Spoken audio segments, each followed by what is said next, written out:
900 ni 15 ni mẹ́gà lẹ̀ eléyìí 12 jálẹ̀ àwọn eléyìí 900 eléyìí 800 tó bá yẹ tóbi sí ni. Hello guys, welcome to my channel. On today's video I'll be showing you how I make cow leg stew. Do you eat cow leg? Is it weird to eat cow leg? We call it bokoto in Yoruba, and that's what I'll be showing you today, how I make cow leg stew. This recipe is a must try. If you try it, you testify. I am going to be taking you through my market runs and how I buy some of the ingredients. So by now you know one of my main ingredients is cow leg, and here's where I'll be buying cow leg today. My husband and I came to the market together. We selected two cow legs, and at this point she's just taking out the hoofs, otherwise called the claws. For horses they file them, I know, but I'm not sure about cows. Let me know, do you know if they file the hooves of cows? I don't think so.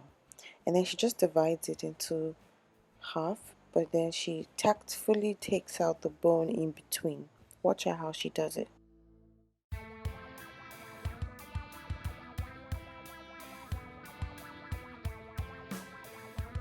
Look at that, so skillful. And then now she's just going to cut the cow leg into sizable pieces, and yeah, that's it. That's our portion of cow leg. The next major ingredient for this dish is smoked catfish, and as you can see over there, I got the one that has 5 pieces, and these ones are so little, like there's no need to clean it out by taking out the bones. You'd see that very soon how I get to use it in the stew. So I'll be needing some tomato paste, some red onions. This is a medium-sized one. This is the catfish we just bought, cleaned but still whole, and then some of the cow leg. This is not all. I'll also be using some tomato puree. The tomato puree I have here is tomatoes, tatashe, atarodo, shombo, garlic, and ginger. That's what I have in here, and some onions as well. In a separate pot, I'm going to add the cow leg in it, and then I'm going to also put some water. I'd like to boil the cow leg to make sure that it gets as soft as I want, and I'm going to be adding some potash, otherwise known as cow. And this is just to soften the process. I didn't have a pressure cooker. That would have been the best option. While the cow leg is boiling away, let's start creating magic. In a heated pan or pot, add in some palm oil. Allow the palm oil to heat up to a good extent before you add in some vegetable oil. Now, I'm not sure why this is, but this is how I grew up seeing it. This is how my mom used to do it. And then put in the onions. You're going to allow these onions caramelize before you do anything else. The next thing I did was to add in some curry and thyme. This is magic we're making. Don't forget, we're creating magic. And after adding curry and thyme, I'm going to then now put in the tomato paste, and I want this tomato paste to fry. The frying process takes it from being sour to being sweet, and this is what you want. Once you see that the tomato paste is grainy like so, then it's fried. The next thing I'll be doing is adding in the tomato puree I showed you earlier, pepper mix puree.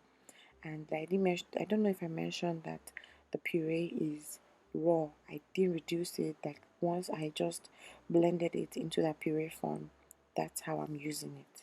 While we're creating magic with the stew base, we just check on the cow legs. I'm not satisfied with how quick they're cooking, so I added some water. I added a little more cow, and then just a little salt. You want to make sure you add salt to the cow leg, or else they'll taste bland. Let's check on our magic that we're creating. I added some salt and bouillon powder, and then I'm just going to go ahead and add in the smoked catfish, and I want it to release its flavor, absorb the stew, and soften up a little bit before I take them out and add the cow leg. Continue to check on the cow leg. After every few minutes, I poke it with a fork to see if it's soft enough. Once you're satisfied with the softness, then you continue creating magic. If the cow legs are soft enough, please take them out and rinse once with water. We don't want that cow potash thing getting in the stew. I don't think I mentioned it, but you can see that when this tomato puree thing is reducing in your stew, it's going to be splashing all over the place, so please cover it and be careful. Now I'm just done taking out the smoked catfish that I put in there. and of course I check to make sure that there's nothing in there before I begin to add in the cow leg. Magic, magic, magic.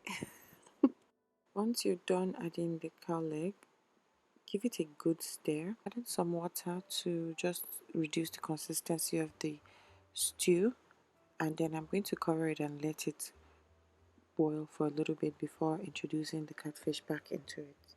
Now I just reintroduced the smoked catfish that I took out back into the stew, and they're really soft, so you have to be careful while reintroducing them back into the stew and how you stir. You hear the sound of magic. Ladies and gentlemen, we have just created magic. And yeah, I cleaned the sides of the pot, so that's not part of the magic. My mom always used to say that when somebody looks into your pot of soup as a woman, it should look appealing because you eat with the eyes first. I'm going to be serving the cow leg stew now over a base of ewedu. You should check my video on how to make some ewedu.